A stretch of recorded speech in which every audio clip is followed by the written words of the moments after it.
Day, fight fans, and fight news this week. What an exciting weekend we have had of fighting, especially in one.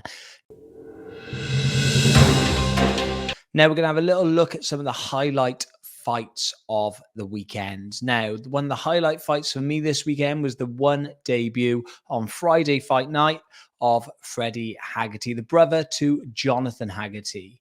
Now, what a statement he made coming into one. I knew it was going to be an exciting fight, but what a win it was. A lovely, fantastic catch of the roundhouse kick low, bang the shots in, and finished him in round two. Now, I can't wait to see Freddie in his next fight. He just looks so dominating. First round, you could see his game plan. He was trying to get inside. He was trying to get in on the clinch, work the elbows. And he was taking a couple of knees in round one. And I did wonder where it was going to go, even though he had landed quite a few nice shots. I was a bit worried that some of those knees were going to take effect. But he came out in round two in dominating fashion and won the fight. So that was my highlight of the Friday night fight. Now moving on to One Championship 165. Now, what an amazing event. Superlek versus Takeru. Now, we'll move on to that fight in a bit, but we're going to first look at some of the highlights of the night. I'm mainly going to just look at the kickboxing fights rather than the grappling fights as well. So I'm just going to look at the striking matches today. So the first fight we're going to have a little look at and sort of discuss is Gregorian versus Sitachai. Now, what a fight this was. Again, a very exciting fight back and forth. There was a little bit of, I'd say, controversy. It was a kickboxing match. No clinches allowed in global rules. So you're not allowed to clinch and knee. But Gregorian did land a knee in the clinch, which wasn't labeled a knockdown. And then on the next round, then he went on to follow on with a knee to the body and a body shot. Now, did that take the effect? Did that first knee potentially win in the fight? Yeah, it probably did. The damage was already done, but I don't think he would have lost the fight had he not landed those techniques. He was in dominant fashion. He was marching forward, pressing the pace, loads of power, and he was working fantastic. Great fight, really entertaining. Looking forward to seeing him next. Next matchup we're going to be looking at is Nikki Holtzkin versus Akiyama. Now, this was a bit of a hybrid rules match. So it was going to be a boxing match, a Muay Thai match, and then an MMA match. Now, Nikki Holtzkin, he's professionally boxed. He's a well-accomplished kickboxer. His opponent is only really an MMA fighter. So I don't know how they sort of decided which order the fights were going to be. But Nikki Holtzkin went out there and just leathered him with punches. Just fantastic striker. There's so much power.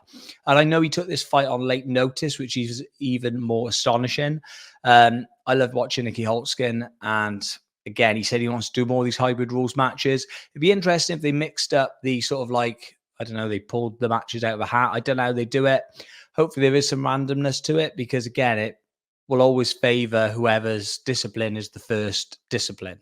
So, again, very interesting sort of rule set. I like it. I like what I want to do in there. And, again, dominating knockout.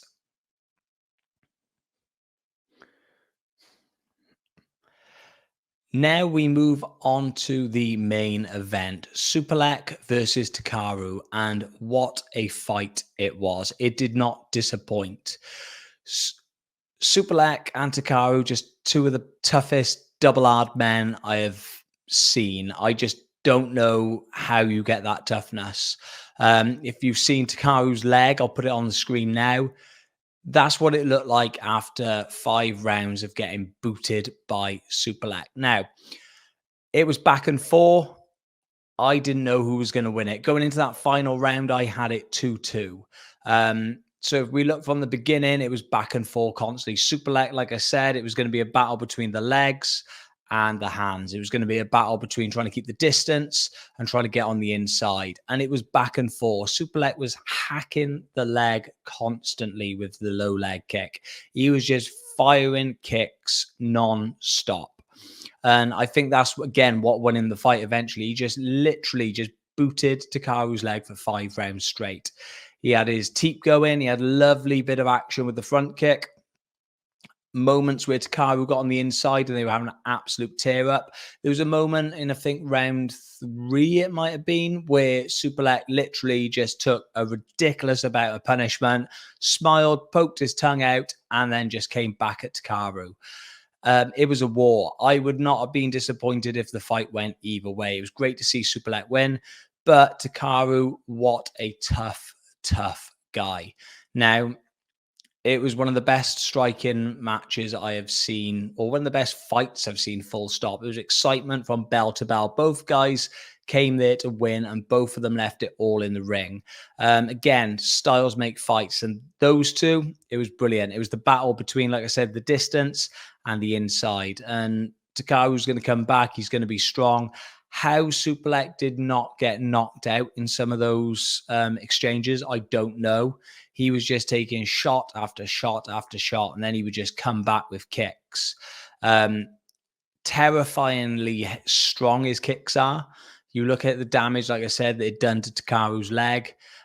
What a fight. So 165, one championship. You did not disappoint.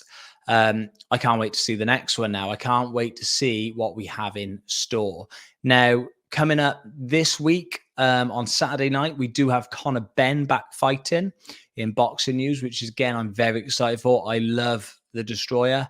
I love watching him box. I loved his dad, and I love his style. So it'd be great to see him back. Obviously, after all that controversy with the doping, or the alleged doping, where he did get cleared, I can't wait to see him back in the ring. Will the time out of the ring affect him? I don't know.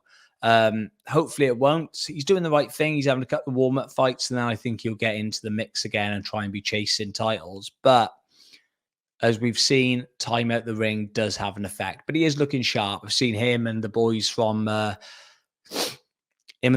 Tony Sims all over in LA, I think, at the minute. And now they've just gone to Vegas for the fight week. It's going to be an exciting fight.